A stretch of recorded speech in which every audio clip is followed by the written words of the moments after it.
nasalanga nakoka teo mabe nakoboya yango nakosala na bomoi nanga yawe limbisanga limbisa yawe limbisanga nasengi koluna yo thème na biso lelo elingi koloba ezali mpona événement tozo traverser toloba qui paye la première kit avant la deuxième kit to changer quand même thème.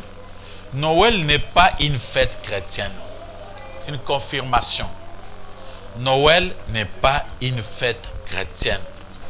Fête ya Noël ezali fête ya ba Christo te. Bato ebele bazo supposer que Yesu abotamaki na mokolo Noël.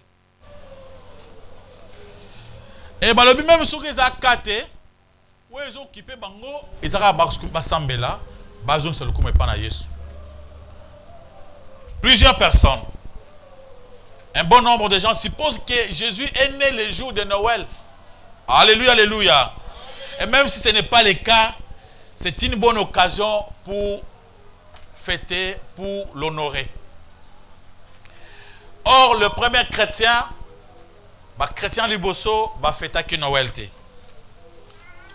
Lokola ba chrétien liboso ba fêta ki Noël te biso tokosala nini lokola ba Christo atango kala Noël ekoti na christianisme na 3e siècle christianisme ebandi depuis 1er siècle et lokola bato wana ya kala oyo ba Pierre ba Thomas bato basambeli ti 300 ans plus tard ba Christo ya wana basambela Noël te ba préféra ki kutu akufa qui assemble à Noël.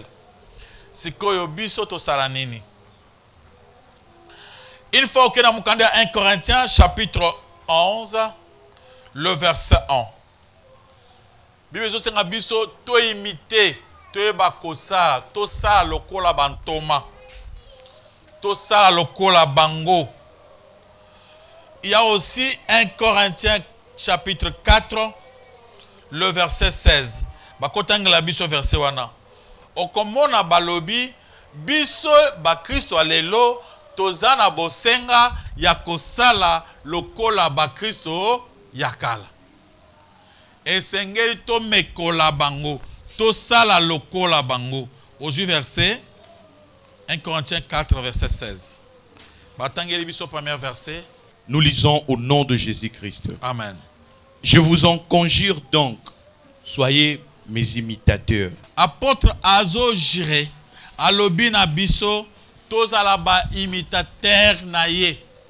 Lokola ba Paul, ba feta ki fête ya Noël te, biso tokosala ndenge moko na bango. Na Philippiens chapitre 3 verset 17, Paul azolo ba ngongo makasa alobi, soyez tous mes imitateurs frères. Portez les regards sur ceux qui marchent selon le modèle que vous avez en nous.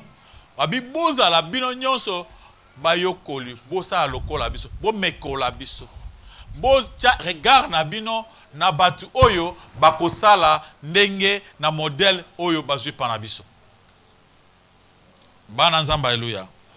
Bible ezo senga biso tozala ba imitateur ya bandeko ya kala tosala lokola bango, c'est-à-dire ceux qui bango ba feta ki Noël était biso pe toko fete yango te. Parce que Makomi ezota ça clairement. Les saints écritures ça ça clairement pratique royo ya Noël eza ya ba païen. Ezali adoration ya banzambe mopaye. Lokola ba ene na biso basala yango te. Biso tondimeli Yesu masa ozali pierre angulaire mais bantoma basali fondation. Yesu a fêté Noël te, bantoma ba fêté Noël te. Pourquoi ngana yo to fêté Noël? Esaïa bisoté, Esaïa bango, acclamé pour la gloire de notre Dieu, de notre Seigneur. Ngai etalingate. Moi ça ne m'intéresse pas. Ngai eloko ezo kipe pona ngai ezande ko salela zambe. Ngai ta nazo manzembo wana na yembi nzembo ya nzambe 1.3. Bana nzamba haleluya. Ngai makambo wana bozolo wana moi ça ne me regarde pas. Moi ce qui m'intéresse c'est quand même na kei ko sambela na komisi Jésus to yembi to sambeli esili. Mais pourquoi? Alléluia.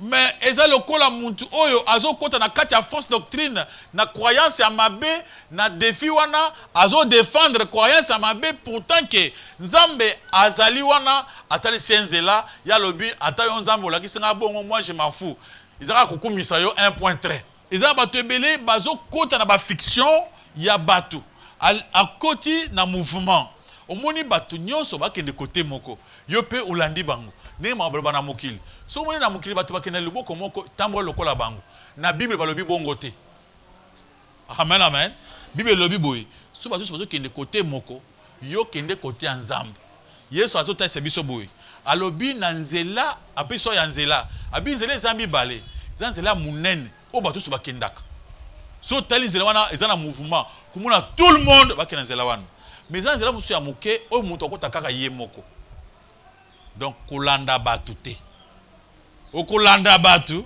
okotika otelemi na nzela alléluia alléluia amen amen kozala malanda ngulu te zala leader zala mutu oyo azosala likambo nyonso asala ngo na sens il comprend ce qu'il fait kosala makambo po bato bazosala te ntango nzambe abenga na mosala mpo nazala mosali nazala motei nzambe apesanga eloko moko nalekaki na baeklezia ebele bateya nga naza na bapaster ebele bateya nga naza na makolo na bango plusieurs années pembeni ya basali na nzambe sikoyo ntango nzambe alingi abendanga mpo nasalela ye apesanga condition moko na vision abi Richard sikoyo naza na posa yo osalela ngai nazopesa condition moko kopreche makambo te oyo confirme te koloba likambo te oyo papa paster na bino alobaki nyonso koloba tanga vérifier mukolo nyonso kote ya maloba oyo vérifier te yebaki oza na ngai lisusu te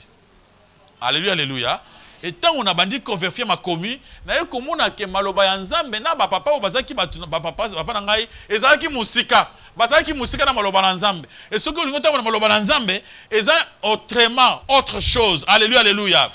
Et les gens travaillaient pour avoir à manger, à boire, bazwa succès, bayebana, bazwa foule, bazwa les bien églises, comme on a mata, ils ne travaillent pas pour Jésus-Christ.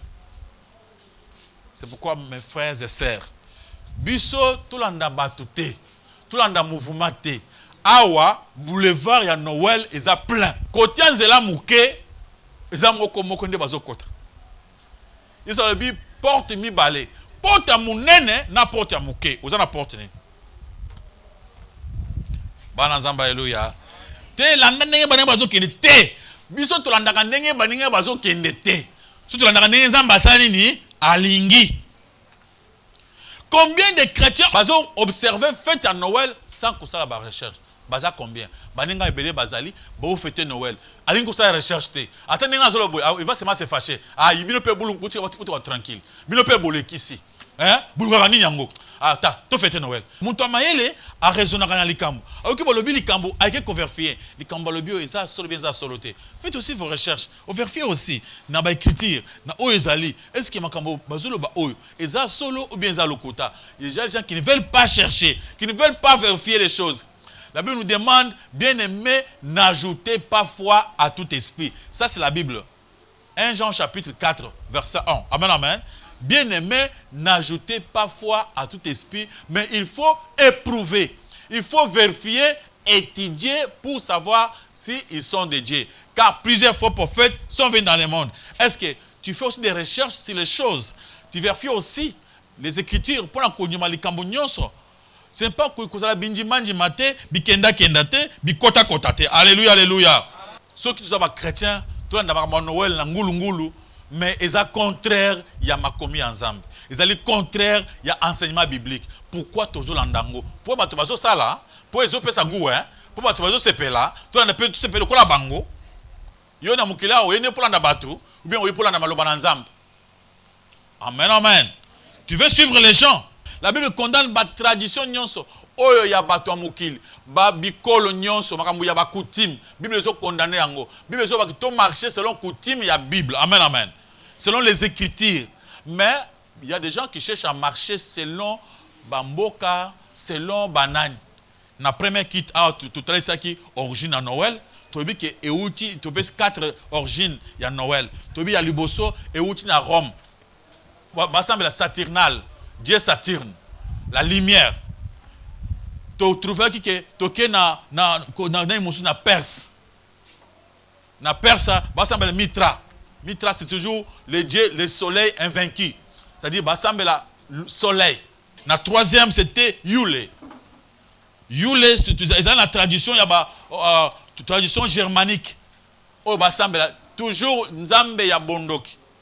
Amen, amen. Tu comprends que quatrième origine, il y a Noël, et c'est là qui tango l'empereur. Amen, amen. L'empereur Constantin le Grand à se repentir dans le christianisme. À l'obité, bien qu'à se repentir, mais fait à Mitra et côté karaté. Il a préféré, fait na bango ya Dieu soleil, côté dans le christianisme. Pour babongi, ça moins que non, je ne peux pas aller dans le christianisme, mais tout ce qui fait na bisoté. Il a demandé au prêtre, bon, soit quand même fait oyo, tout ça dans le christianisme pour na kota. Alors, non, pas de problème, on va faire ça. Azaki empereur mounen. Directement, bazu fait wana, balobi comme Christ. Alléluia, alléluia. Amen, amen. Alors, mes frères et sœurs, on comprend ensemble avec vous que les amis faites moko, il y a pas païen. Biso, ça n'a rien à voir avec nous. Ignorons-nous la Bible pour suivre les traditions religieuses? Est-ce que Tokotika, Bible, pour observer la parole de Dieu, pour tout suivre la tradition, oyo ya pamba? Amen, amen. Par nos recherches, sur ces recherches, Tokolanda approbation. Na ba recherche approbation ya bato mukili tulanda recherche na recherche ambiso tulanda biloko bato mukili basalaka totika o nzambe azolinga tulanda ba tradition ba religion mususu. Amen, amen. Alléluia. Na misu na biso to vivre conformément à la parole de Dieu, aux écritures, ou bien conformément aux coutumes des autres. Coutumes ya ba Perse, coutumes ya ba Romain, ya ba Germanie. Amen, amen. Tolanda parole de Dieu, ou bien tolanda coutume, il y a ba Romain, il y a ba Germanie, na ba Perse. Nous devons suivre la parole de Dieu. C'est pourquoi, terme yabiso, Noël n'est pas une fête chrétienne. C'est avec affirmation. Amen, amen. Alléluia.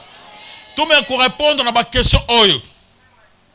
Est-ce que Noël est vraiment fait à Christ? Sinon, quoi faire? Est-ce qu'on est prêt à changer et abandonner? Ou bien, ils ont fait à Christ, mais de toutes les façons, après tout, moi je vais seulement le faire pour mes enfants. Au moment que, ils ont un moment balance sur la CP là. Écoutez, tout ça à la mort du Mikolo, tous les enfants vont aller quelque part prendre les photos pour le Noël. Alors, Yosko, après tout. Hein? Je comprends qu'ils ont la chrétienté. Mais quand même, pour faire plaisir à mes enfants. Pas à Dieu, mais à tes enfants. De génération en génération, il y a bénédiction. Compliqué, de génération en génération, il y a malédiction. Amen, amen. C'est comme ça, quand vous apprenez à vos enfants de fêter Noël, vous les apprenez, et aussi, ils vont aussi apprendre ça à leurs enfants. Noël existait, même Noël les a fait à Yesouté. Alléluia. Alléluia. De nombreux chrétiens réagissent en posant des questions. Ma question pareille. Après, j'honore Jésus-Christ. Malgré tout. Qu'est-ce que ça fait? Moi, j'honore Jésus-Christ. Malgré tout, qu'est-ce que ça fait? Ça fait quoi? Deutéronome chapitre 12, verset 29 à 32. Vous verrez comment Dieu ne veut pas. Zambe alingite. Alingite okota olanda batu ya mokili. Nzamba alingite olanda bakutim wana. Dieu ne veut pas. Bon, fois tu peux trouver ce verset. Deutéronome chapitre 12, verset 29 à 32. Nous lisons au nom de Jésus-Christ. Amen. Lorsque l'Éternel, ton Dieu, aura exterminé les nations que tu vas chasser devant toi, lorsque tu les auras chassées et que tu te seras établi dans leur pays, garde-toi de te laisser prendre au piège en les imitant après qu'elle aura été détruite devant toi. Garde-toi de t'informer de leur Dieu et de dire comment ces nations servent-elles leur Dieu. Moi aussi, je vais faire de même Tu n'agiras pas ainsi à l'égard de l'Éternel ton Dieu, car elles servaient leur Dieu en faisant toutes les abominations qui sont odieuses à l'Éternel, et même elles brillaient au feu leurs fils et leurs filles à l'honneur de leur Dieu. Maboko makasi po alokomo na nkolo Yesu Masiya. Botika biso to fete Noël. Botika biso. OK. Nzamba lobi. Nzamba zo pesa conseil na bana na ye. Lorsque l'Éternel ton Dieu aura exterminé les nations que tu vas chasser devant toi, lorsque tu auras chassé et que tu te seras établi dans leur pays. Tant wana bauti na Égypte ok na Israël. Nzamba lobi na bango. Sima ya Nzambe kopesa bino makoki ya kolonga bitumba nyonso ko exterminer bamboka o nyonso kozwa yango kokoma na kati ya bamboka wana. Sima ke tango bokomi na mboka wana bokoyi bovandi mboka wana ekomi ya bino bato wana bakozala pe pembeni na bino bato wana bakozala pe baninga na bino bokozala na bango. Alléluia, alléluia. Verset 30 de l'Obic. Garde-toi de te laisser prendre au piège en les imitant. Keba bakuzo na piège wana kuimitaka ba païen. Eza piège. Noël piège mabe. Piège. Empereur wana ça maman na piège. Constantin le Grand asaki maman na piège. Keba na piège. Garde-toi de te laisser prendre au piège en les imitant. Tant obandi ko imiter ba païen, obandi ko imiter makambo na bango. Oh, na mboka so bato bakele ko mo kenene ko na bango te. Yo kenene ngenzamba lingi, kenene moko na bango te. Amen, amen. Oh, la voix du peuple c'est la voix de Dieu. Non, la voix de Dieu est contre la contraire à la voix du peuple. Alléluia, alléluia. Ce n'est pas la politique à Mokili. Alléluia, alléluia. Dans la politique à Mokili, il y a la démocratie, tout ce que vous savez. Mais là-bas, il n'y a pas la démocratie. Il y a un chef, il commande, on dit bien OK. Amen, amen. Il n'y a pas de voter et péter. Il y a mon toit qui est là qui est. Ici, c'est apprendre ou à laisser. Il n'y a pas de débat dans Makambo Nzambe. Seigneur, tu comprends que tu comprends, mais toi, c'est pas la combo. Yo, Yesu te, tu dis que Yesu, mais dans Noël, tu es payé, tu es payé. Hein? Tu es payé, tu es Père Noël, tu es commission payé, mais quand même ton commission. Non, Dieu ne fait pas ça. Amen, amen. Abi qu'on se prendre en piège. Après que l'auront été détruit devant toi, garde-toi de t'informer de leur Dieu et de dire comment ces nations servaient-elles leur Dieu. Quand tu n'as pas mis tout na wanate, bino bo sambela ndenge nini yo? Zamba lingi atabongote. Ko s'informa kana banzambe na bangote. Oh, biso sambela ndenge biso zaka na butu wana to mingombe après to sali sapin to cheba minda epela ko to vani to lobi Noël carbo ici la bi carbo ici qui c'était même mami watapia comme le bana tata watabalobi ils a problème te bato bazo banga biso pamba bazala était bazo passa pibisa on internet na lande on était bazo banga biso pamba tout ça na problème te to to senga so bato mikamba makila te soki oye to ko pambola yo soki oza mwana mobali okozo mami wate ya mwasi kitoko oza mwana mwasi ozi tati wata eza na internet ba comme ba pesi na numéro de téléphone benga kaka okomona que tu es gentil que ne benga siko komona méchant na bango. Amen, amen. Yo kende o mekabilo kwana kini liboso zaka plein miko bato komo samba bakomi kiba bango bakomi kotula kuna na mai bamoni muto kolanda bango ezate ce sont des démons ba démons wana o batama Lucifer wana ndezo ko batati wata ba mami wata biloko nyonso zoka wana. Alléluia. Acclamons pour la gloire de notre Dieu, notre Seigneur. Garde-toi de t'informer de leur Dieu et de dire comment ces nations servaient-elles leur Dieu. Moi aussi, je vais faire de même. Qu'on s'arrête de même té. Amen, amen. Ah, papa, c'est compliqué, té? On peut seulement les sapins là. On arrange, on met les quoi, les thym, la croche. Hein? Zamba le bi kosalate. Alléluia, alléluia. Ko kende ata ko tuna ndenge basala ka bien te, ko mekate. Les cadeaux là, on va passer à la Noël, et ça va cadeau, et pesama na kindoki na bango bandakal. Donne à tes enfants les cadeaux aujourd'hui. Quand c'est le 25 décembre, na minuit, on va passer un cadeau na le 24 na tongote. Yesu abota maki na minuit kuna te. Amen, amen. Voilà, on va dire qu'on semble ensemble, mais sans le savoir. Alléluia, alléluia. On avait même donné des versets, il y a Banzeto, on a donné les versets, dans la première kit. Dans Jérémie chapitre 10. Tu peux prendre ça, aller lire aussi. Tu verras que biloko nyos kwa mbelir ba biloko nyos wana eza biloko nzamba lingite. Alléluia. Keba. Tu n'agiras pas ainsi à l'égard de l'Éternel ton Dieu, car elles servent leur Dieu en faisant toutes les abominations qui sont aux dieux à l'Éternel. Et même elles brûleraient au feu leurs fils et leurs filles à l'honneur de leur Dieu. Babi, kolanda biloko na bangote. Ne fais pas comme eux. Balanzamba alléluia. Kosala ndenge moko na bangote. Kotika na butu oke ofete Noël na minute. Amen, amen. Otoke minuit. Tout ce cas minuit koki boué. Voilà, ok maramosus. Tan fête mobimbas. Mukili mobimbe ningan. Quel boulevard. T'as plein de monde. Tout le monde sans cynique. Côté Abatobaboy, c'est la vide. Alléluia, alléluia. Faites attention. Fungula mis au Québec. Vous observerez et vous mettrez en pratique toutes les choses que je vous ordonne. Amen, amen. Zambabi, bokosa et la kaka oyo ngai naza coordonné bino. Nini nzamba ordonné biso abi ne fêtez pas, n'allez pas fêter. Alléluia.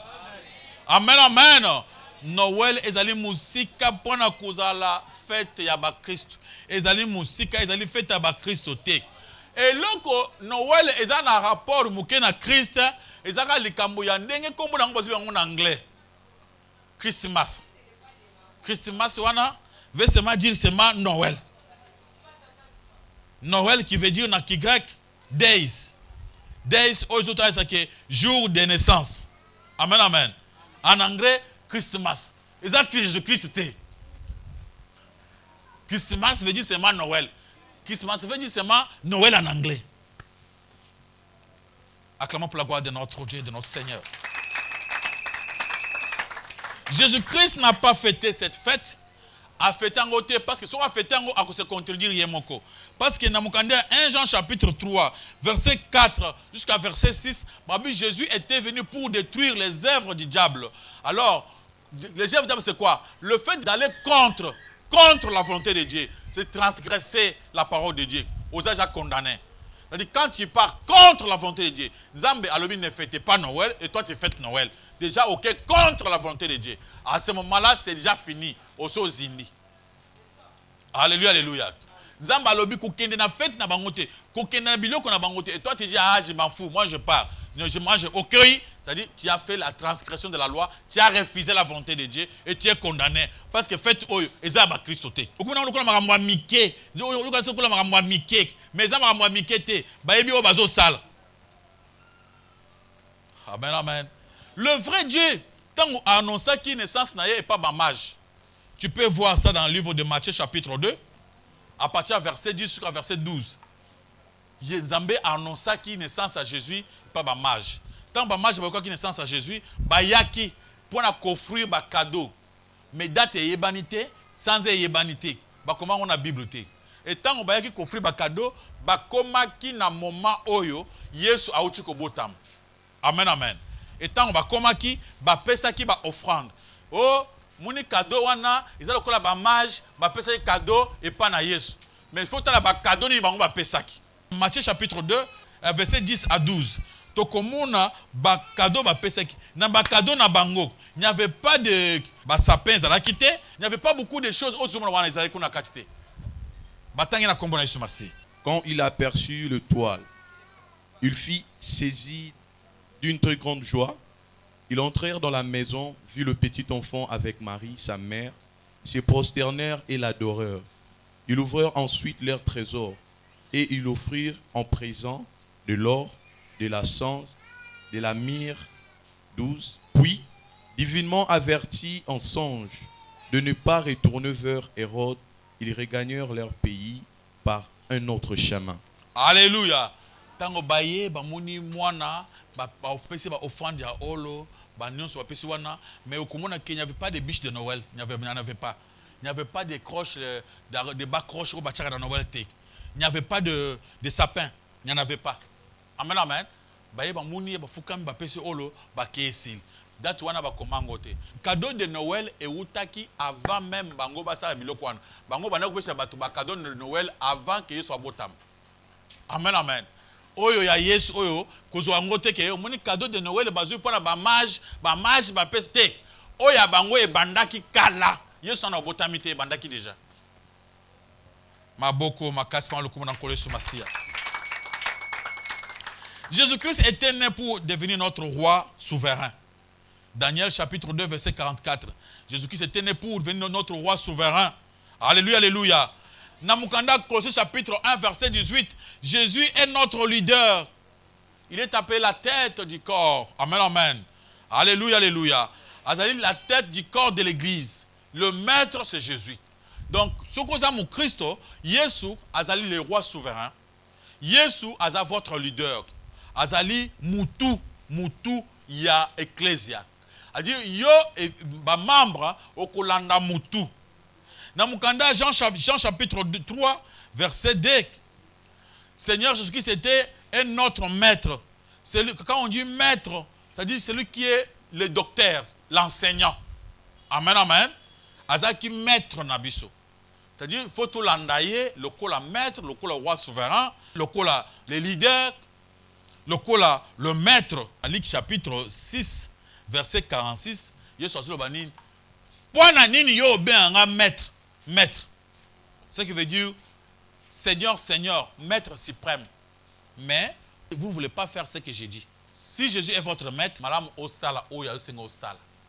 Si vous voyez que ça wa senga osala, c'est-à-dire ozo négliger, ozo kosa kaza maître na yo. Jésus c'est lui le maître, c'est lui le dirigeant. Ce n'est pas parce que yoza roi obongoli motema, o même biloko mboka na bino, o tina kati nani. Siko yo comme peut mettre, comme peut mettre à Jésus. Amen amen. Jésus est lui le maître. O yazo lo bandezo salam.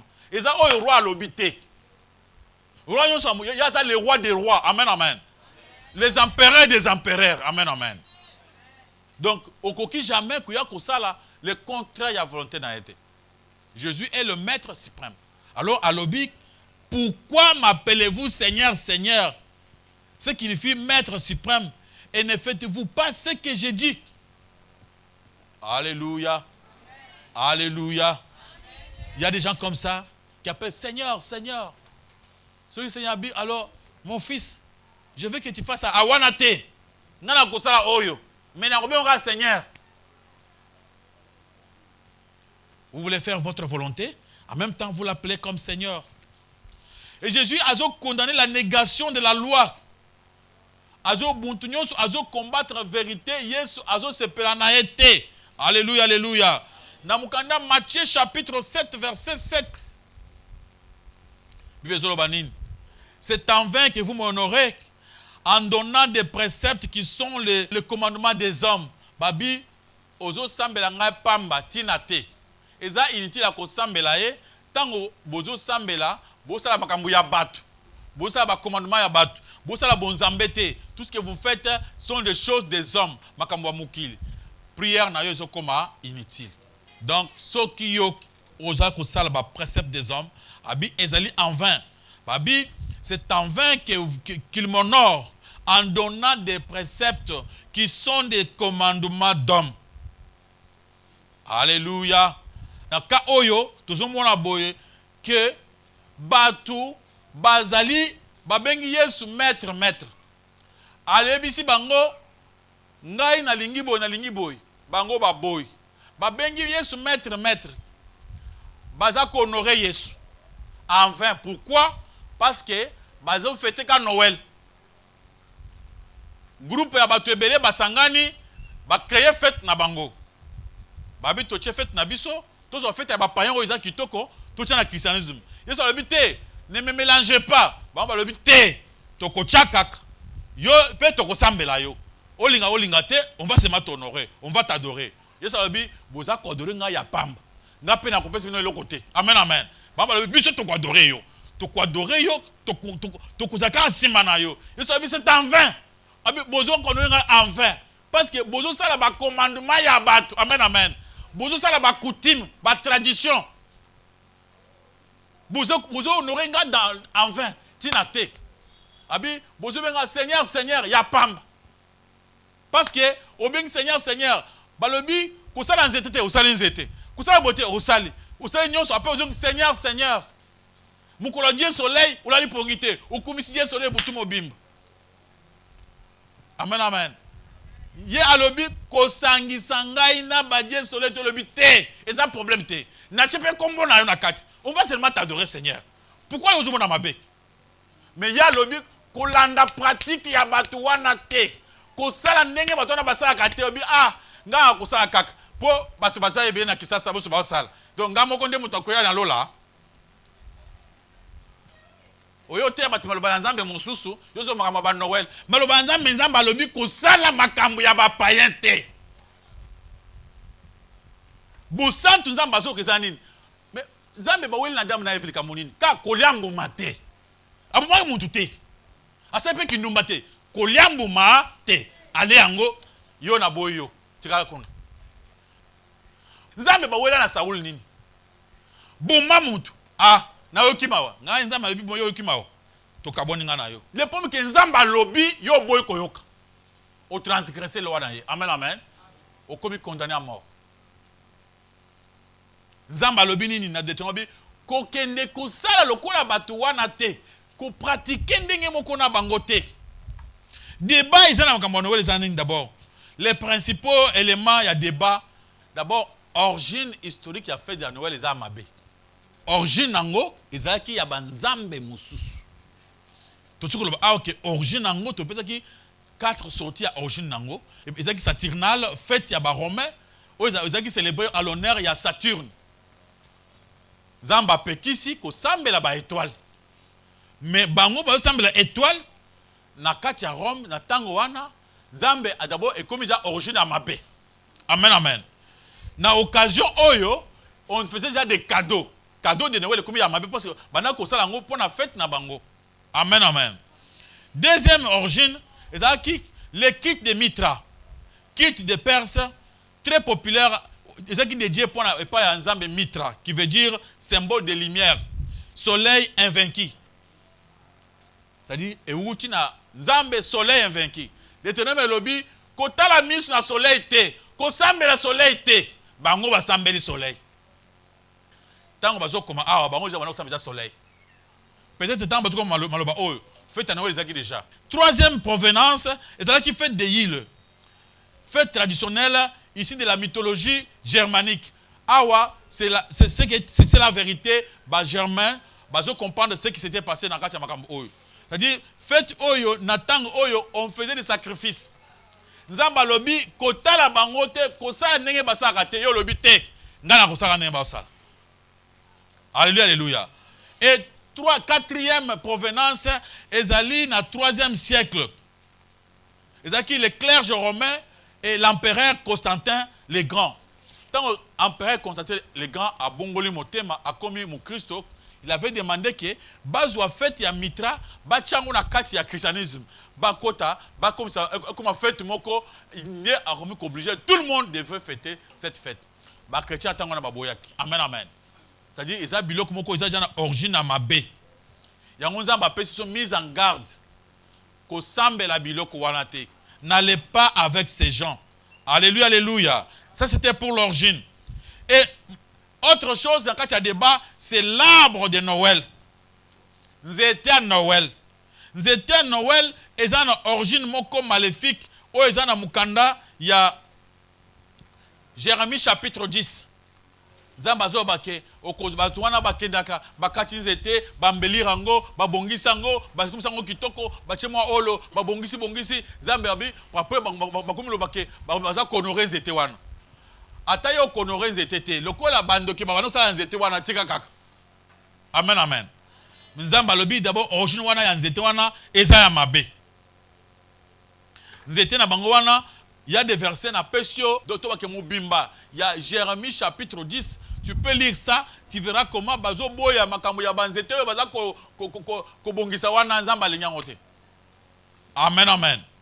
Et aussi notre débat, l'origine ya cadeau ya Noël.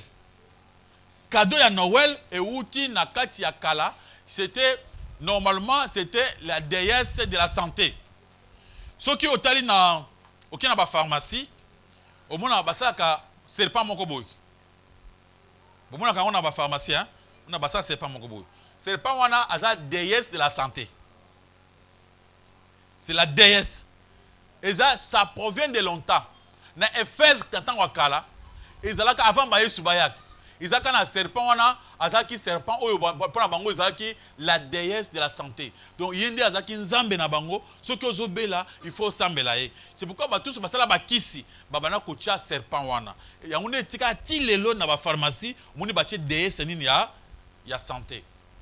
So za mo Kristo, kocha ngona pharmacie na wote. Omona penza batie moi serpent moko boye alali atuna asali boye atio motu boye. Serpent wana c'est la déesse de la santé.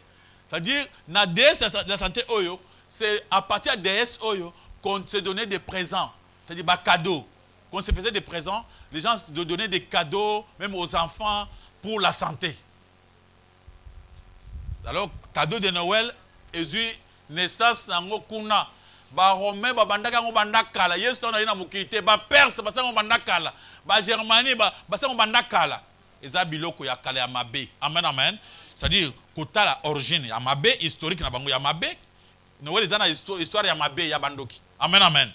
Histoire o ya Noël eza bondoki moyo kota ngo eza te. Histoire ya Noël à part histoire nango nzete nango eza na Bible boyango. Boyango. Nzete nango na basaka Bible boyango. Babi eza mabe eza idolâtrie. Wana Bible mitologique eza idolâtrie. Tango ba Jérémie bazo comme awa, les gens fêtaient déjà la fête de Noël. Et les cadeaux aussi, il y a un cadeau na bango. Et vous n'avez pas déesse à santé, il y a kindoki. Isa mabe. Ne donnez pas de cadeaux à tes enfants aux le 25 décembre pour en repasser un cadeau na moi na yo. Pese ata le lo ata le pesa yi. Et après les lots fête oyo et comment vous présenter nini. Les lots tala mukili mobimba. Na ba pays nyonso oyo anani bazo dominer na fête oyo na ndenga osarante. Ba cadeau wana na ba poto gouvernement mo pesa ba cadeau. Na ba US kuna buna gouvernement yemo ko atini ba cadeau bo fêter Noël. Mikolo kuna à manger, à boire gratuit. Allez manger comme vous voulez parce que c'est la fête à Noël. Alléluia alléluia. Bon so za manzambe. Ba osala mbongo. Maboko makasi pan le komuna nkole somasi. C'était le thème d'aujourd'hui. Merci pasteur Richard pour la matin ya kitoko lelo. Oyo lobaki ke Noël eza fête ya ba Christ te. Otra ici biso origine na yango aba eloko tu ba pesaka nde ebandaki. Mais pasteur na sana question na sana posa ko tuna. Lokola batu oyo basalaka na l'état. So omoni banda semaine passée, même semaine tu écouti ba le 31, ozomona ba remorque ezoleka, ba don, ba loso, ba makayabu ba nini. Donc so yaza mwana nzambe, aza chrétien. Oyo pekisi a fêter Noël ité. Donc so ba pesi ça ki a loso, bien makayabu, bien huile na place à musala, azwa pété. Merci. Alléluia. Voilà comment Noël est fêté. Na musala, quelqu'un qui ne travaille pas à côté de jamais comme on a biloko wana me batu ba travailler tellement que apôtre Paul but toujours combattre contre la domination, contre les esprits méchants dans les lieux célestes, c'est-à-dire les démons. Bazo diriger likolo. Na petit exemple c'est wana ndenge moni Daniel asambeliti ba démon ba bundi ba kangi même prière na ye. Dit Yesu alobi avec Satan le prince des ténèbres, le prince de ce monde. Le monde est dirigé par le diable pour le moment sur la terre, c'est le diable qui a régné. Amen, amen. Sauf qu'il n'a pas droit sur les enfants de Dieu. Et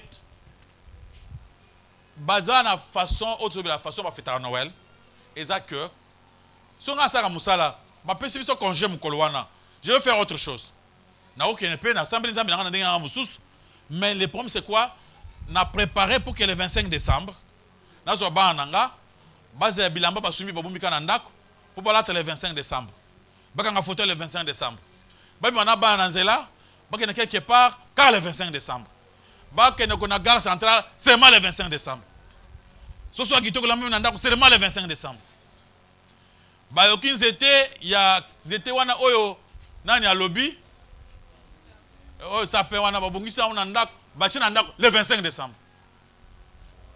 déjà ça prouve ça montre déjà que et na butu wana bosali butu wana batu bala kate donc la moko soto le bien Noël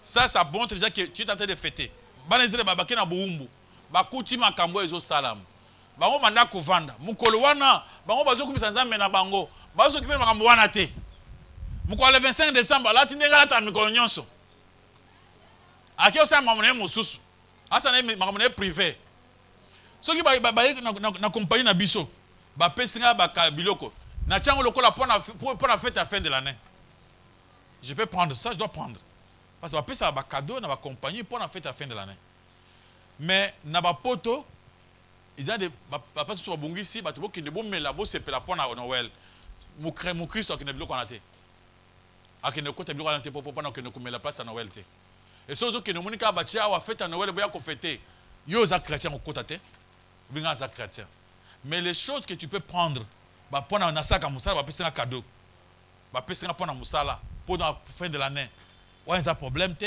toyebi ke na mboka na biso chaque fin de l'année gouvernement pesa ba cadeau et pas la bamboka ba to basaka misala pour ba vivre mais ba tumusu ba zo biloko na ba samba la pété ba be maman Noël wana te ba ki na pena maman Noël wana te mais ba zo biloko na bango ba ki kula na ndenge mususu il faut montrer à vos enfants que ba ko kanga photo mukolo mususu même mukolo ya bonne année même n'importe quel samedi que ba na ba mesana zela au moins le 25 décembre au moins a plein d'abord les lokutu za mbuta za makasi et bandaki banda lobby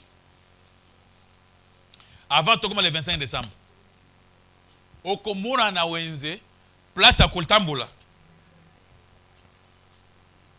mais pourquoi yo au qui le 25 décembre na wenze amen au komona plein bato bateka ba soso bato bateka bilamba donc bakosala mbongo fou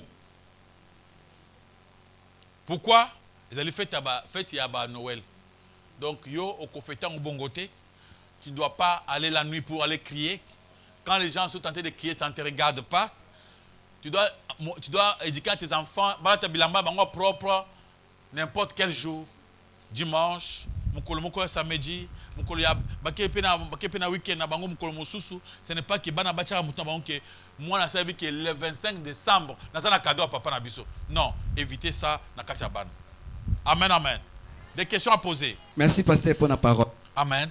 Pasteur ndengina loba à propos ya Noël banda na bota maka leo na yoki ki Noël eza fête ya malamu te pasteur na biso to fêta pasteur siko leo na yebi vérité comment na quoi empêcher bana nanga mwasi nanga pour ba fêter fête ya ngote.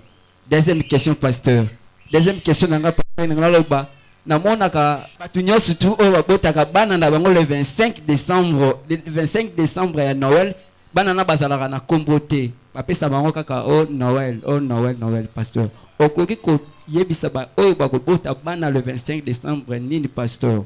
Merci. Na ndenge o poser question olobi oyeba kité ngapé de même tant azokola mon père et ma mère bamenga na Noël et na mesana kibongo banda bu mwana na ngai ti na komi mukolo et j'ai commencé aussi comme ma bana ngai Noël c'était le cas et zaki mukolo wana nde omuni mukolo tobimi utambo usime moi luboko utali embouteillage bana musu bakufaka accident zaka plein na bana pe ko sala bongo mais tango na bandi sikoyo ko sambela ti Zambe ayeko fungula ngai pour que makambo nyonso zo sala salango selon les écritures. Amen, amen. Na bandi koluka anayeba mais babota qui est le 25 décembre babota qui était na vérifié na moni Bible aligné masolo wana te. Na sel ba vérification. Ndé na bandi komona ke loko eza nzambe te. J'ai fait ma recherche, on a prêché ça plusieurs fois. Maintenant, bien que tous autres ya, les chemins, on est table. Yoko, bien qu'il y a le 25 décembre, il y a dimanche le 25. Et bien, bateau ça te. Maintenant, on est temps où l'obanayo. L'obanayo. Yon li sumuka yango nde omoni sumuka eleka wana. Biso to okende ko fêter. Au commun, il faut le 25 ça au côté vide. Si vous tombez il y a semaine, où tu as prière. Na comprenez raté. Le problème c'est que le lokola o yebi. On comprend que ça nzambete. Au chef frein. Au stopper, non stop. Je ne veux plus encore fêter cette fête. Na lungula on a cerveau na ngai. Et en même temps, au bani ko impliqué on a katia bana, et pour bana yo la génération est bien. On va combattre biloko. Au fur et à mesure, la télévision, il y a des gens aussi, ayoki, bato maele, baza rebelle. Abi je vais d'abord vérifier. Mon tomé les assois siliki après, abi je vais vérifier. Azupé à côté du dictionnaire, à côté de internet, à côté de la Bible. Abi bato bakosi biso kala et ils ont des faits, il y a beaucoup. Il y a magie. Il y a magie. Tu vas commencer à dire à tes enfants. Alors, pour comme preuve, pour papa, comment méchant dans maman, c'est que ça va banater. Noël, d'accord, avec les enfants, des petits cadeaux, on peut savoir. Aujourd'hui, c'est un cadeau comme le 25 décembre. Moi, la paix à Messani. Et comme je dis, il faut que nous cadeau papa na biso. Et que papa a attaché gentil na biso pe pour Noël.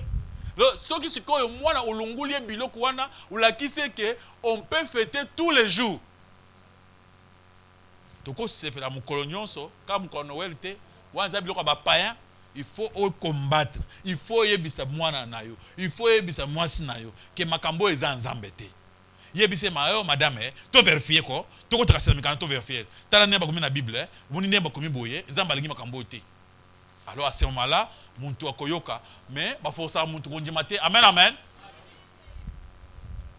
Et batu oyo ba pesa bana kombo Noël, c'est-à-dire baza ko adhérer directement na nzamba ba perse na ba romain.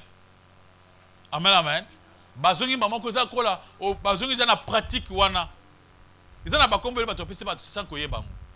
Alors toi éviter qu'on peut savoir na ba combo moko bi pesa. Donc on peut savoir combo bi pesa là. Biso ba Christ peut savoir comme par rapport à écriture, il y a Bible. Même si on a pesa montu combo faut le combo na les signification nini. Il y a combo na on mbongo passe. Donc on peut se combo te? On peut se combo te. Yo mbongo passe ngako mbongo te mbongo passe on peut se combo te. Chabongi sa combo na on a pesa yango. So ozala okomi mbongo mingi là na kope sokombo o pesa mutu kombo ka bi pesa la boyo ye kombo na ye mbongo passe donc pour tala donc mutu nyonso oyo tali kombo nyonso pesa mutu il faut ya kombo nyonso pesa mutu. Amen amen. Et to sengi ba diko oyo bazo bana bota ma Noël boso ba comprendre d'abord que Noël za fête ya ba magie ya ba magicien ça n'a rien à voir avec Jésus-Christ. Yesu ayibi makambo yango te. Et banda qui est dans le pays à botamité.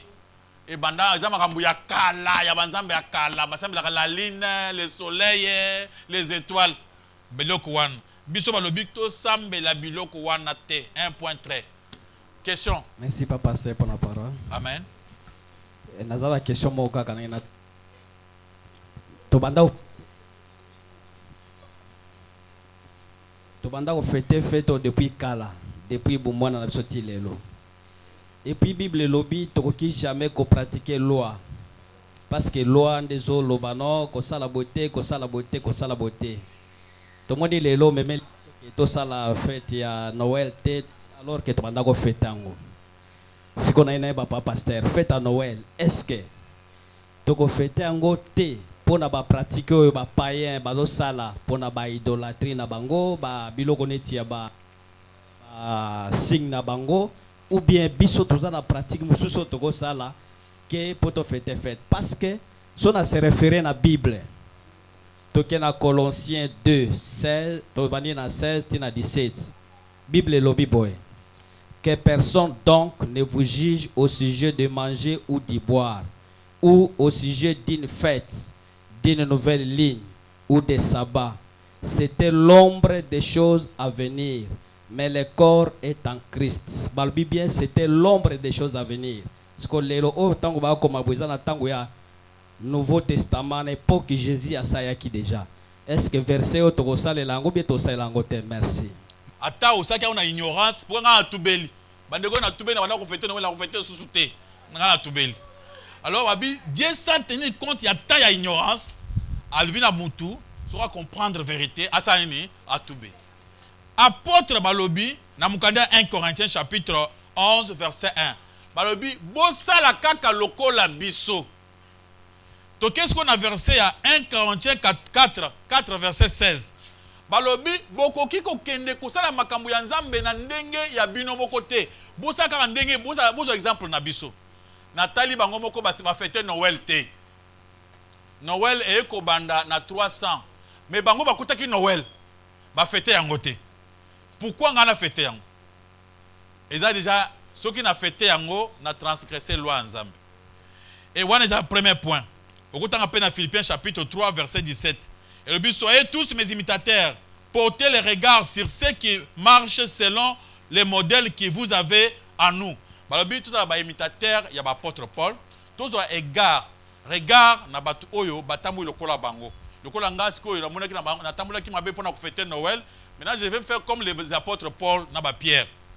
Je ne veux plus encore fêter cette fête ya ba païen te parce que monique ba ene na biso ma mwanzambe ba boya kyang. Et wana Bible est confirmée.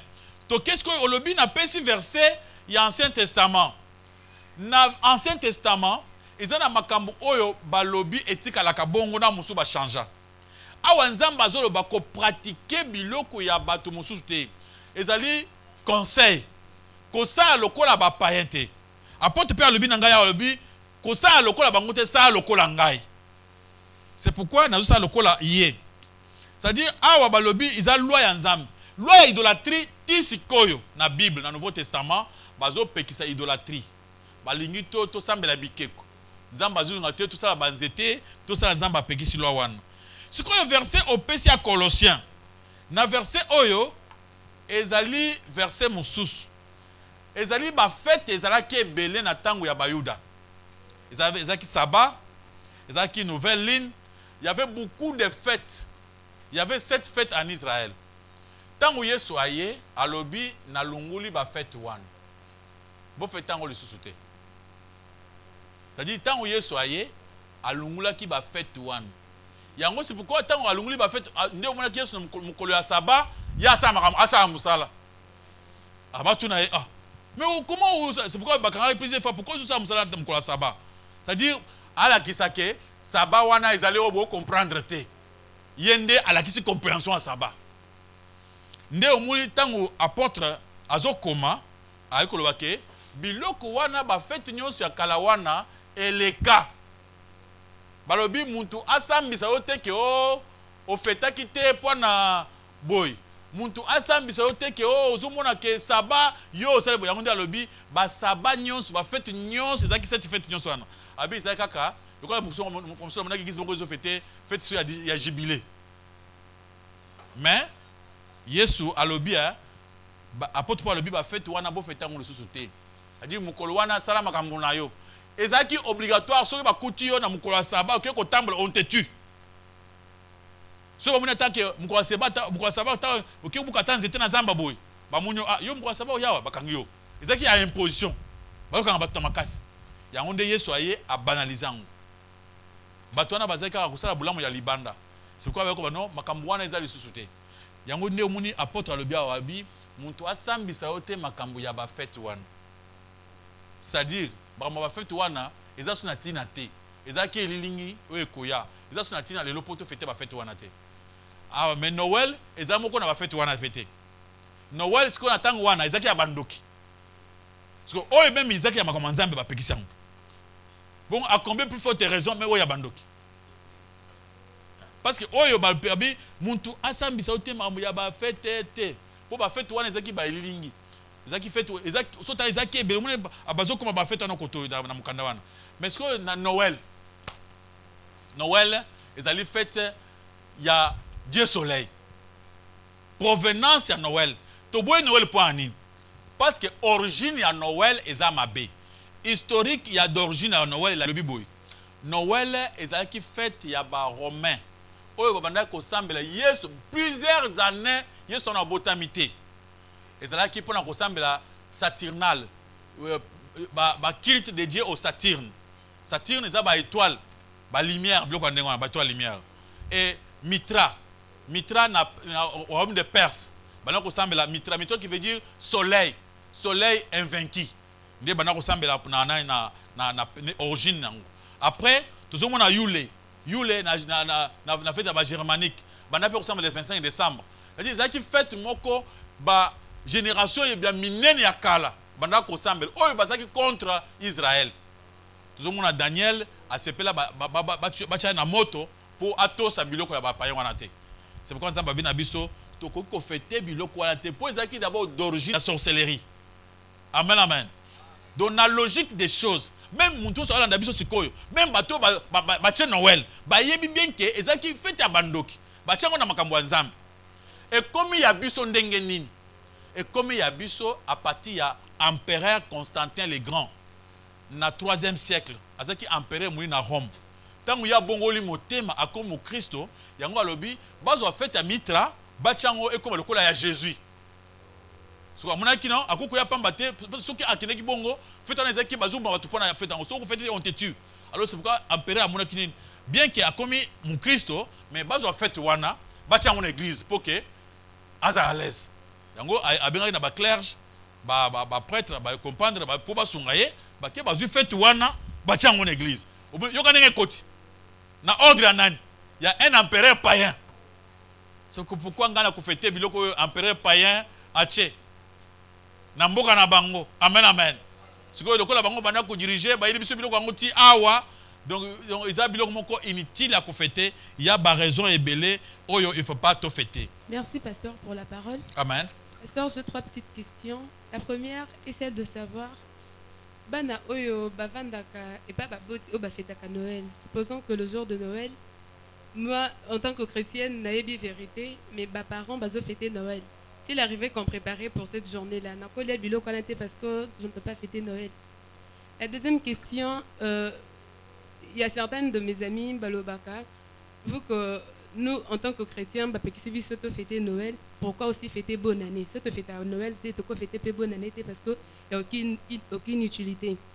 Et la troisième question est celle de savoir, est-ce que c'est un péché de croire aux signes astrologiques, tels que peut-être ce motabotami le mois de juin, décembre, septembre, bien avant un signe astrologique, vierge et tout, il y a des comportements qui vont avec.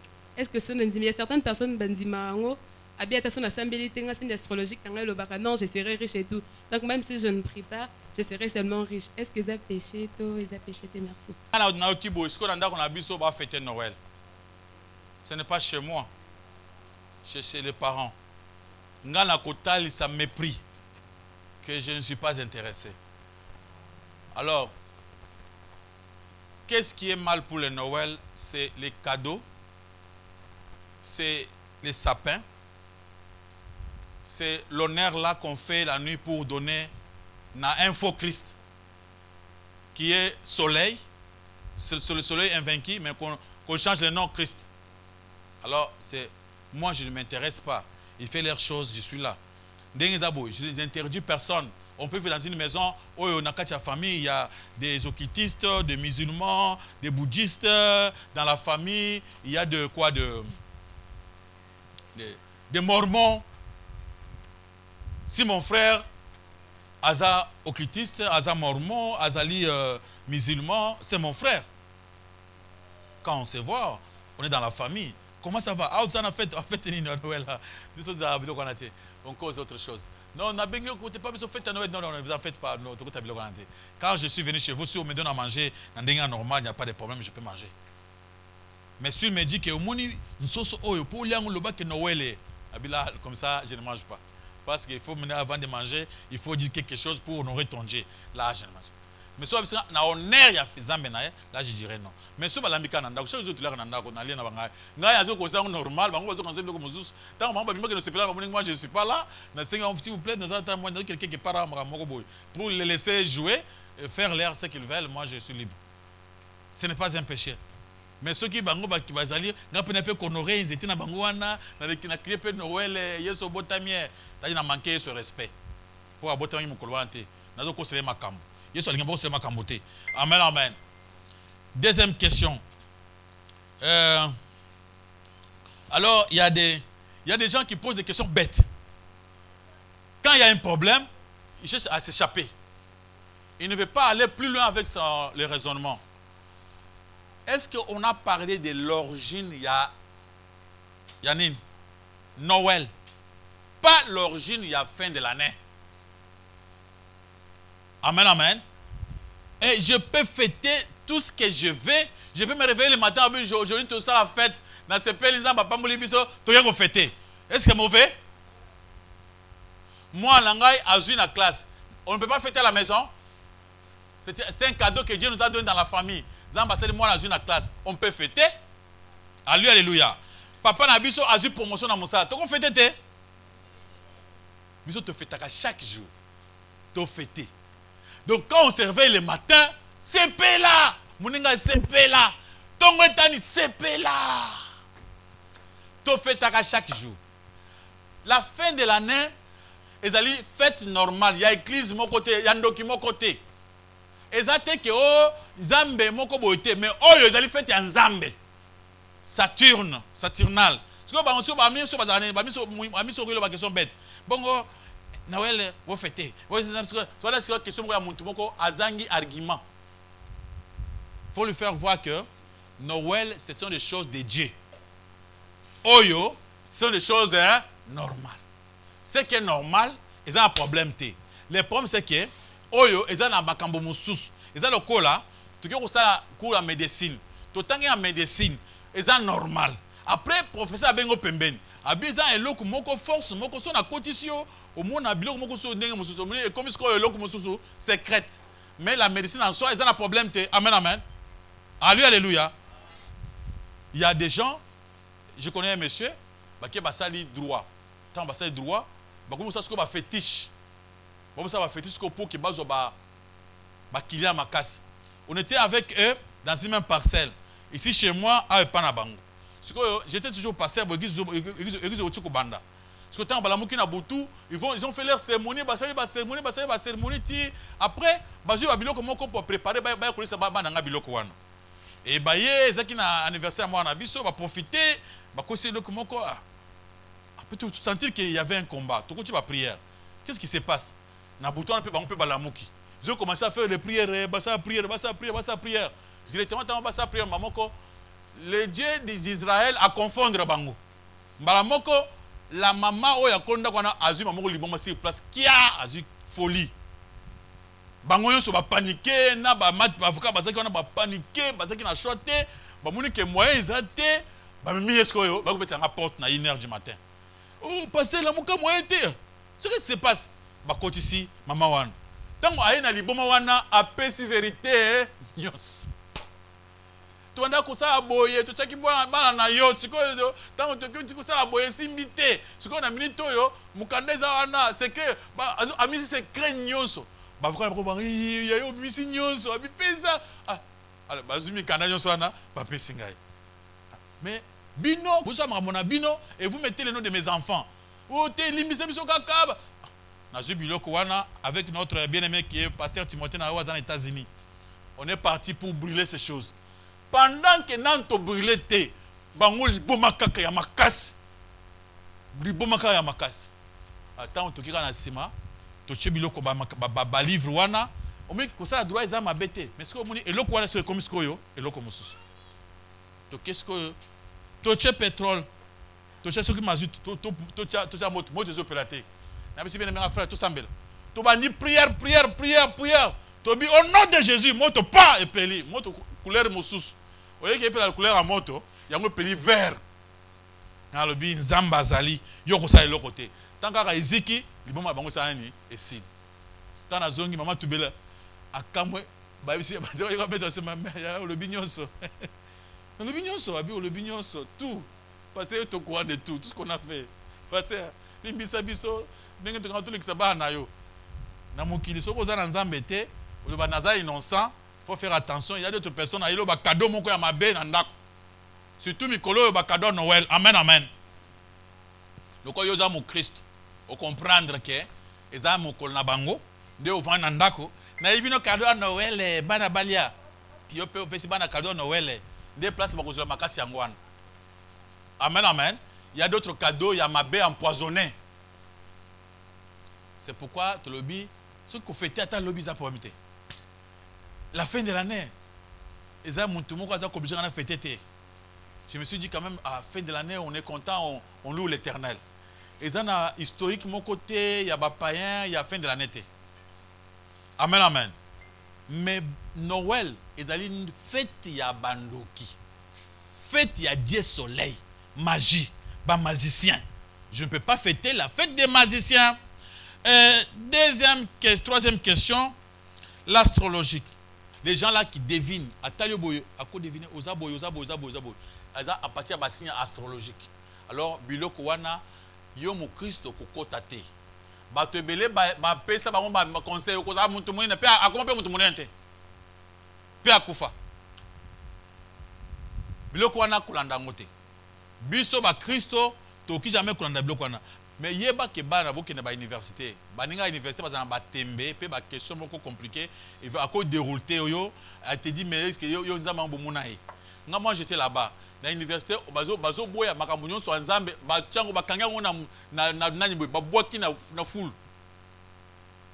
Mon akutu professeur zo kamabi, toi tu vas commencer à me dire quoi? Tu vas m'enseigner la Bible. Le gars professeur Kamabi, Bible est un livre le plus facile, même un bébé à comprendre la Bible. Tant on a tellement boy. Na tunya ensemble la wapi. Ayebisa côté ensemble là. Afu comme la ranzete. Professeur à l'université. Soit ça les besoins étaient à Fukami à Tchabo, zété. Dans le bime à Kaisa Zamaël. Mais yo Fukami les zété. Au lobby nanga qui oyebi Bible. Tu ne connais même pas la Bible. Amen. Ya zabso oh ngana zo na zété. Ngana zo na nzambe mais ni les ali bosona yo zété. Tu vois? Atangi mingi mais à comprendre te. Maboko makasima le comme dans collège massi. Notre sœur quand j'ai dit il y a d'autres amis qui te posent des questions bêtes, ce sont des amis de classe. Ma question est une question très intelligente. Mais bami mususu baninga ya classe, ils vous posent des questions bêtes. Alors le temps où vous pensez au moins quand vous avez malam, bon pourquoi vous faites à Noël? Vous faites à bonne année. C'est-à-dire raisonnement wana est bête. Par rapport il y a logique, il y a marabo Noël. Il y avait une autre personne ici. Nalina tuna pona bandeko bayembaka. Il y a zo kwa na Noël te. Mais ils ont un jour, babengi ou quoi, peut-être chantre, to prédicateur, à service, to ayemba mukuluana. Est-ce que ça lui peut m'abeiller? Deuxième question, ça, bah on va botter les 25. Il est pas fêté année Noël té, mais anniversaire est tombé les 25. À quoi fêter? Merci. Ils ont fête normale, nous sommes fêtés pour la mukula botamaki, comme nous avons na tongo peut fêter mukolo, aux gens va pécier. Amen. Et vous avez péché, vous avez péché, vous péché. Oh, tout ça, vous avez fait makambo yake. Nzambe ya soleil, azana kati ya makambo yango. Bana nzamba eluya. Quelque part, même Dieu soleil a quoi réclamer biso. Pourquoi bino ba Christo, vous na date nangai. Au quelque part, même Dieu soleil a quoi réclamer biso. C'est quoi pour éviter des problèmes avec le Dieu soleil. Tout ça, tout le cas date musus. Amen. So tu vois non? Tout le date musus d'accord. Mais nzambe yesu yemoko aligné tout ça la fête anniversaire na aligné pour y aller qui a qui avant azal. C'est pourquoi il ne veut pas. Il y a le baka tout quand il se cap tango ya kokufa na ye na kose ko na enda le baka tout quand il s'apona bongo. Mais oh ya fête ya mbotama alinga ka ba le babongo te. Za lokola ye alobi likambote ye ndé maître à lobi yo ko diriger maître. yo comme maître ya Yesu. Anniversaire na yo, ils ont un problème te. À ce moment-là, toi tu sais que tu fais ton anniversaire. Amen, amen. Ils appellent surpris te. Dans le mois le 25 décembre, tu fêter. Je peux vous fêter le thé. Là, le décembre c'est anniversaire, tu peux fêter. Ce n'est pas que ngai naza libre. Pour nga mukona ezate. Ezate. Le 25 décembre, za mukolo wa mikolo nyos. Na cause à peine à fête à baninga mususu, tu okena sa fête à biso mususu, ya maka mususu. Tu osa peine à maka mwana ngai azana le 25 décembre. Nga mwana kozana botem le 25 décembre, je peux fêter. Là, il n'y a pas un problème. Si nga za chante, ba bengai à l'occasion à Noël, je ne vais pas aller. Vous bengai à l'occasion à Nini. Ba chante, il faut comprendre le moko. Bananzamba, alléluia. Bananzamba, alléluia. Je vous dis une chose qui est vraie. Nzambe, soka linga pambola yo, soka linga tombola yo, si tu lui fais seulement confiance à Kosalam. Na mukili oyo, ata balobi ke muntu wana akendaka poto pamba pamba, muntu wana aza soki nini awa, muntu wana aliaka soki ndenge nini awa. Soki nzamba pamboli yo te, muntu wana akosala eloko moko te. Nga na comprendre. Ngai na persévérer na musala na nzambe, ngai moko nazo bunda, kana ntu na bino boy.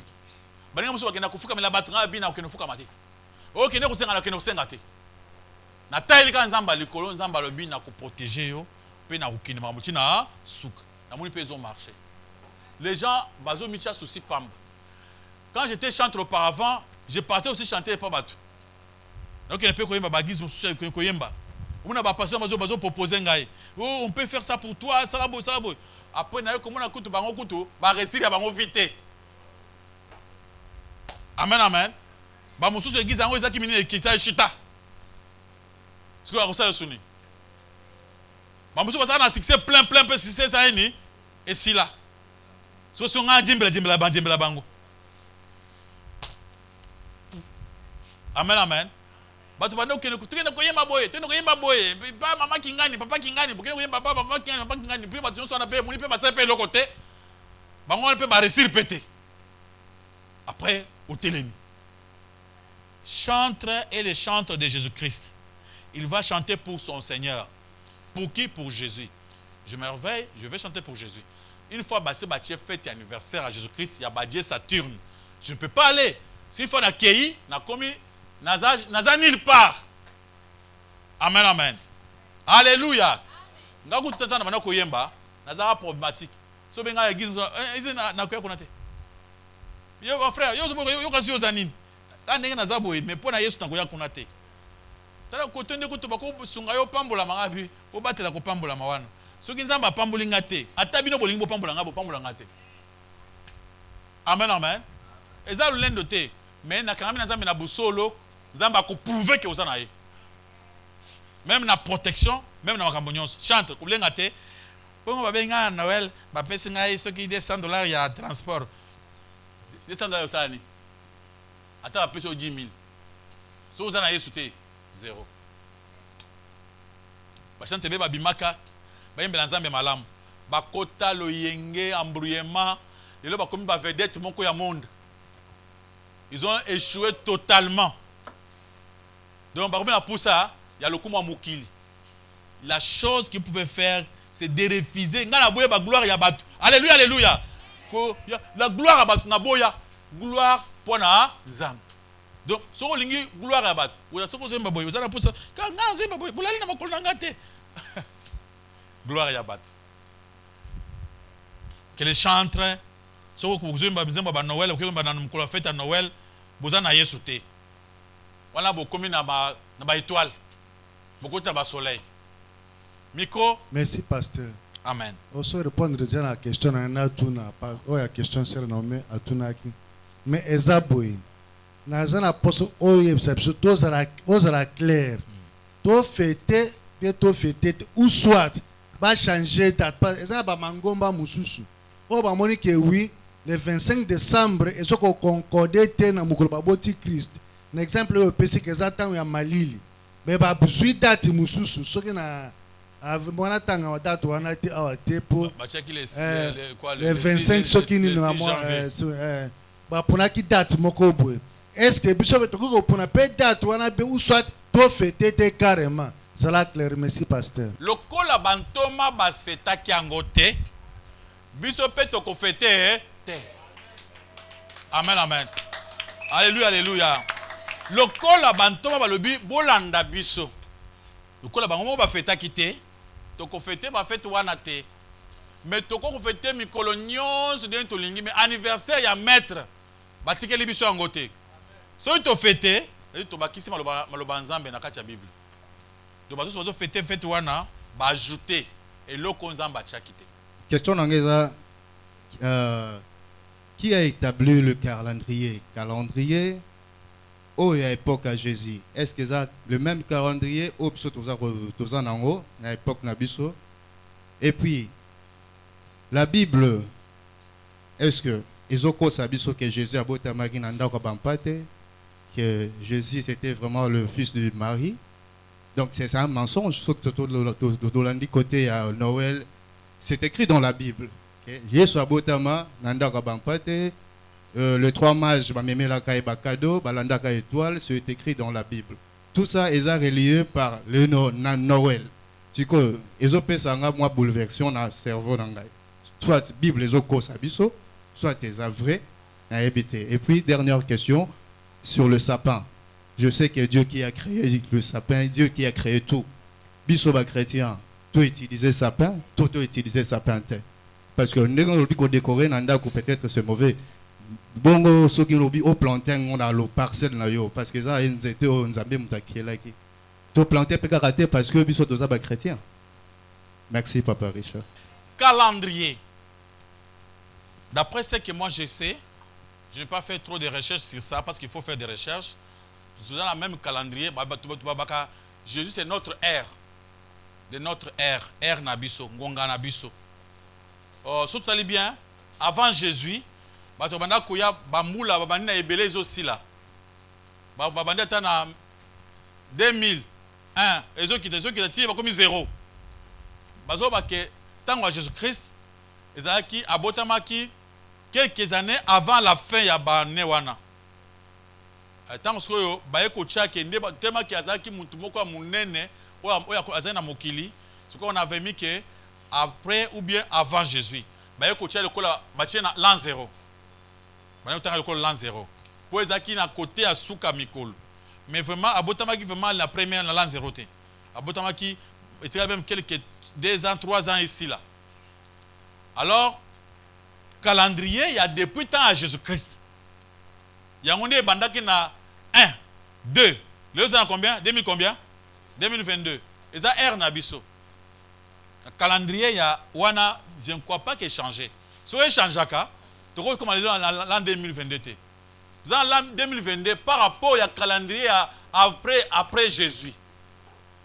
C'est-à-dire Jésus-Christ à ça le là centre. Il y a référence il y a calendrier nabiso. Donc je crois que le calendrier est à ngomoko et changé té. Le 25 décembre, ils ont vrai le 25 décembre. Mais dans le 25 na badat yon so izaki wana, izalaki bazaki na 12 mois, bazaki na une année, to ki izaki na 24 heures. Même we banda ko sila wana. Izaka na 24 heures. Après 24 heures, izaki na une semaine. Après une semaine, izaki na un mois. Après un mois, izaki na une année. So il y avait lundi, mardi, mercredi. Tout ça, il y avait décembre. Et le 25 décembre existait avant notre ère. Amen, amen. Avant notre ère, le 25 décembre existait. C'est pourquoi au Monaki, fêtaki le 25 décembre avant comme à l'an 0. On fait déjà le 25 décembre. Pour te comprendre que le 25 décembre, ils ont un calendrier. Na ba historique, il y a ba romain, bataille ici qui va fêter le 25 décembre depuis temps wakal. OK. Pour un calendrier. Est-ce que la Bible est kosa? Bible est kosa iloko mon côté. Yonde mutuana azo sala fête ya Noël azo tanga mabe. Azo sala fête mususu atanga biloko mususu. Biloko na tanga to tangi verset wana awo. Na ya ba mage.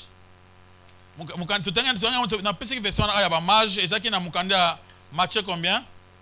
Matthieu chapitre 2 verset 12. okomona ke tango bazo bana Noël te. Oza makambo mususu. Awa Noël ezalaki déjà. Je crois que peut-être au côté en retard makas ou Hollanda qui prédication te. Pour votre information, tu peux aller vérifier. J'ai fait rappel mbango il y a 10 secondes pour un retard ça y provenance il y a nani. Origine il y a fête de Noël. C'est ça le problème d'abord, l'origine. Origine en nini. La fête de Noël ezalaki fête ou ezalaki fêté na ezalaki fête ya nani ezalaki saturnale. Quand on dit saturnale, fête romane célébrée en l'honneur de Saturne. Zoua kende kota atana internet atana votre téléphone comment Noël yeba comment origine la fête à Noël comment ata saturnale ba comme que Dieu saturnal azaki Dieu soleil oyo ba romain banda ko célébrer le 25 décembre olongo wana na fête datango wana bada ko sape ba cadeau na Rome na empire romain. Ça date de plusieurs années, plusieurs siècles avant Jésus-Christ. Yestan Azobotama a coûté ba fêter dans le 25 décembre à Rome. Alors pour votre information, vous pouvez vérifier ça, vous verrez que c'est une information vraie. Deuxième provenance, le culte de Mitra. Culte perse très populaire dédié à le dieu Mitra. Donc na Perse, oui mais tant il y a Perse. Ils ont vraiment kala.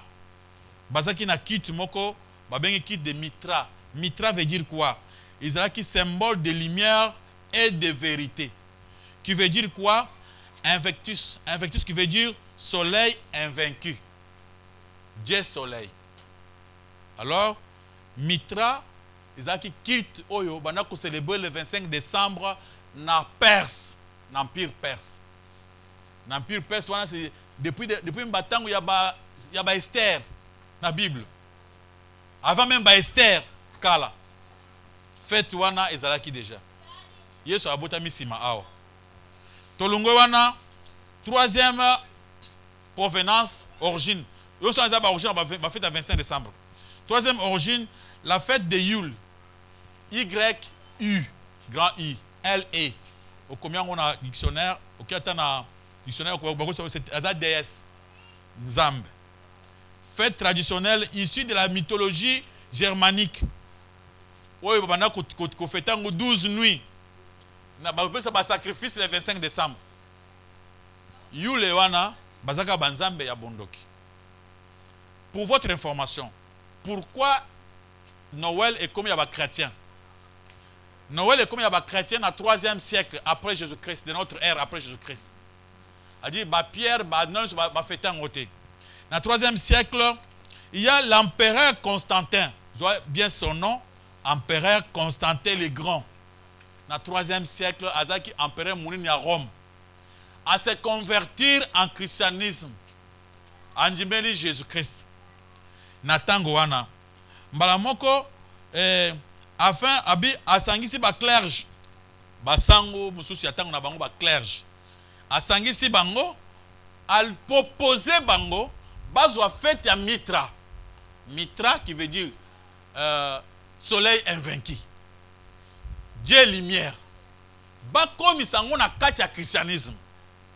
Et comme à lokola, fête anniversaire ya Jésus. Qu'on garde la date, qu'on garde les cérémonies, les rites, mais qu'on change les noms. C'est la proposition, il y a empereur Constantin le Grand, dans le 3e siècle.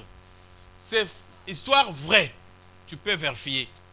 Mais ce que tant Constantin le Grand a tchango na kati ya christianisme, ba garder ba rite nyonso, ba garder biloko nyonso bana ko salam, mais ba changer en combo et comme fête ya ba Christmas. Ba Christmas wana izalinga fato mabe ya ko utiliser combo wana. Donc izaya yete. Christmas veut dire seulement Noël. On comprend le côté Noël et côté la Bible. Vous avez dit à la Bible.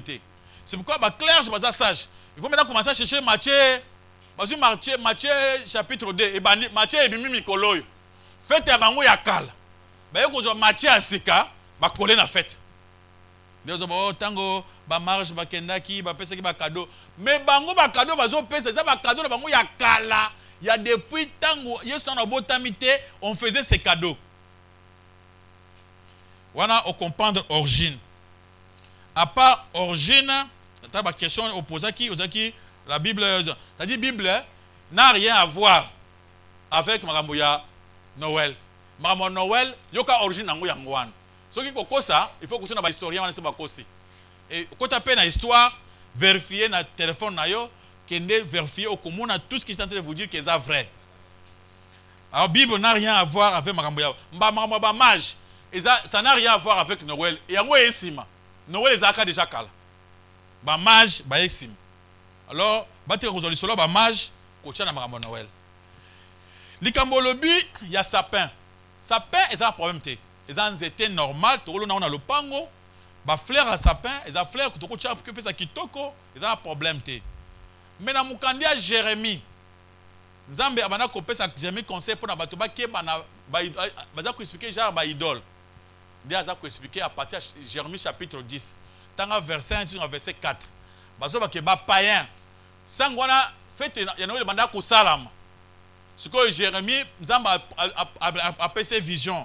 A dit que bato wana basa kanzete na zamba baye bambeli rango babongisa ngo kitoko basali sali boye po ba muna ngo koma kitoko bacha na bandako. Mwendenge Jérémie azolob. Parce que tant on fait Noël salama, les gens font cela, ils mettent à la maison, on comprend tellement que référence Jérémie azoloba eza yango. Yango Jérémie alobi bo sala ka biloko wana te, bo sana batu wana te.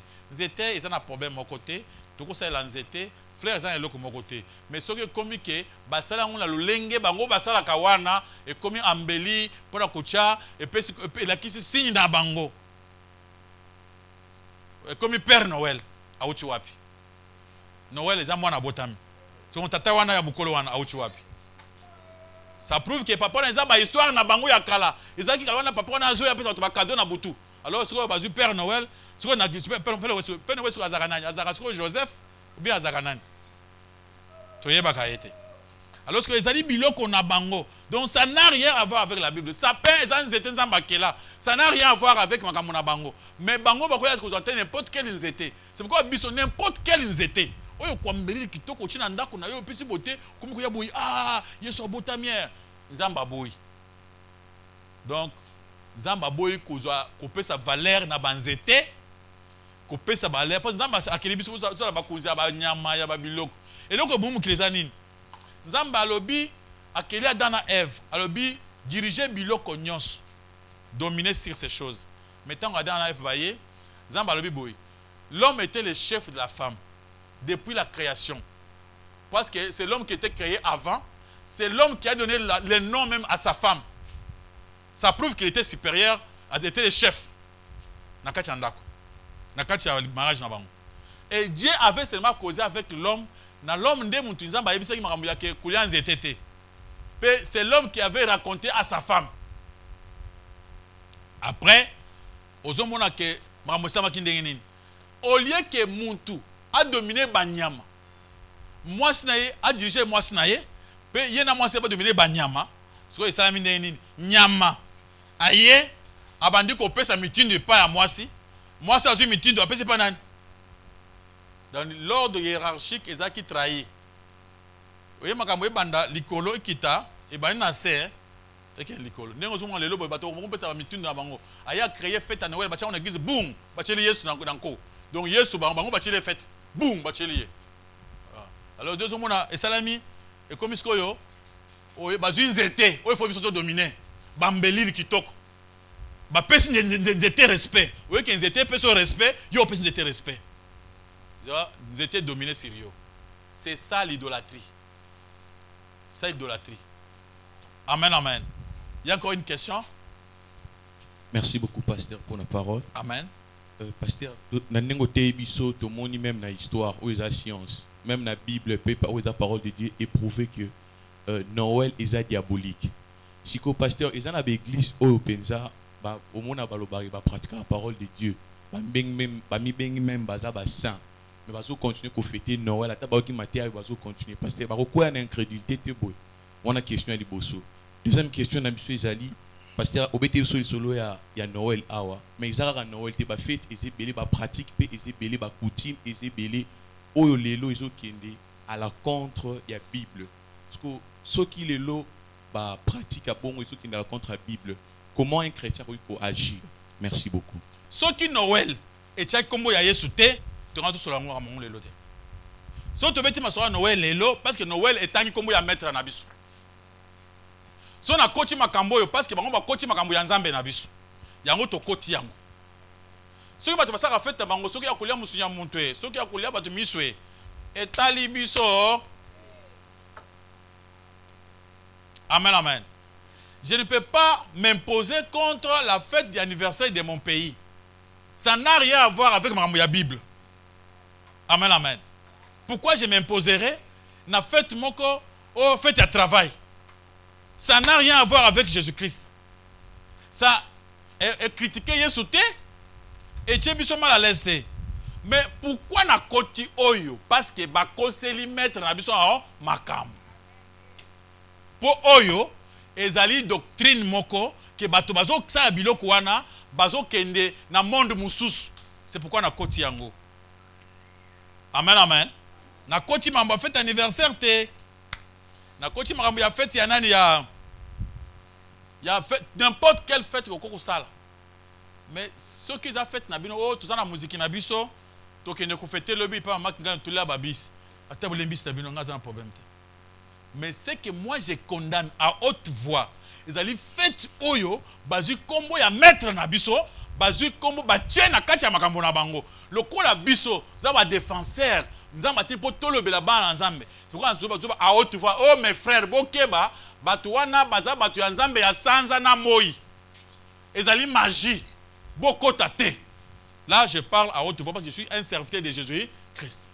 Et le reste des fêtes, laissez les gens se fêter comme ils veulent. Mais ceux qui bandi fête ya sekabache fête na kombo ya Yesu to kolinga to verfe na Bible. Tu es na Bible te to telemele. Amen amen.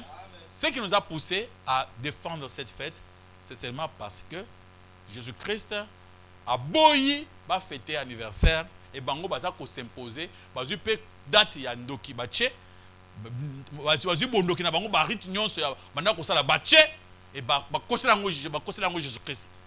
C'est pourquoi Tolobi avec énergie pour défendre cela. Parce que Tolobi que pendant que nous allons défendre, en cas de problème, Christ a soutenir. Les églises qui continuent à fêter, le problème c'est quoi? Ma baby ngiza na mukizani. Nenge to bandi boy. Ba to ebele ba passer batangi sur le banzambe. Sans qu'on vérifie. Ba pe batei. Ba occuper Noël. À côté de la Bible, avait fait le nom de Noël, avait fait origine à Noël, yépe, à la nini, papa n'a pas de yaki. Mais bino beaucoup de temps a passé pour ça que bon, je m'a même y été. Bon, vérifier nini, ma com. Et quand vous avez posé des questions, je vous ai donné ma piste pour vous ça, pour ça, recherche.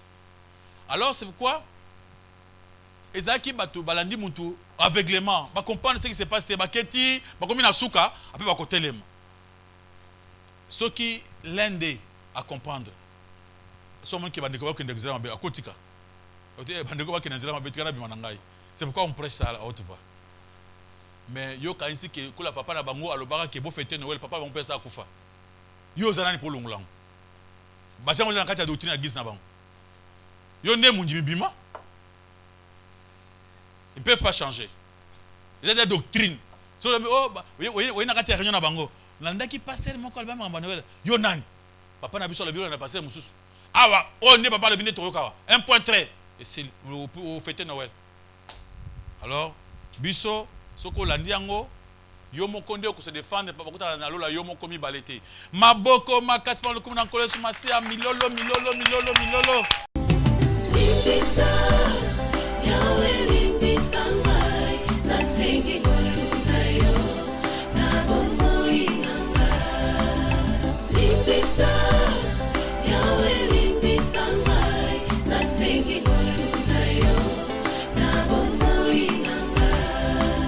Malamu nalingi na salanga na kokakateo mabe na koboya yango na kosala na bomoi nanga yawe limbisanga limbisa yawe